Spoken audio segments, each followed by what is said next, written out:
Նաև քիչ չէ հակաբիոտիկների հասցրած վնասը աղիների միկրոֆլորայի վրա,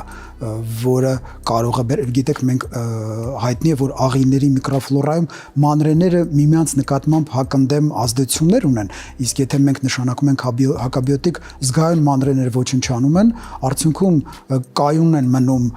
ռեզիստենտ շտամները, որոնք կարող են պատճառ հանդիսանալ նույնիսկ սուպեր վարակների, այսինքն տվյալ օրգանիզմում արդեն մեկ այլ վարակի առաջացման։ Եկեք պարզաբանենք, ինչով են տարբերվում վիրուսները բակտերիաներից, որպեսզի մեր ազգաբնակչությունը ավելի լավ պատկերացնի։ Բակտերիաները նրանք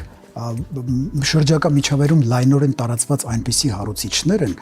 որոնք կարող են ախտահարել այս կամ այն օրգան համակարգը, այդ թվում նաև վիրուսները եւ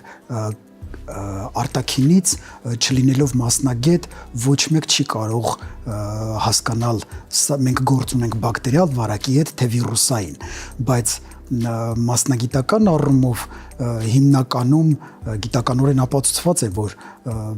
ռեսպիրատոր վարակները, շնչական վարակները, դրանք պայմանավորված են վիրուսներով։ Վիրուսները իրենց կառուցվածքով լիովին տարբերվում են բակտերիաներից։ Նրանց մեծ մասը կարող է ախտահարել այնպիսի խոր ախտահարում առաջացնել,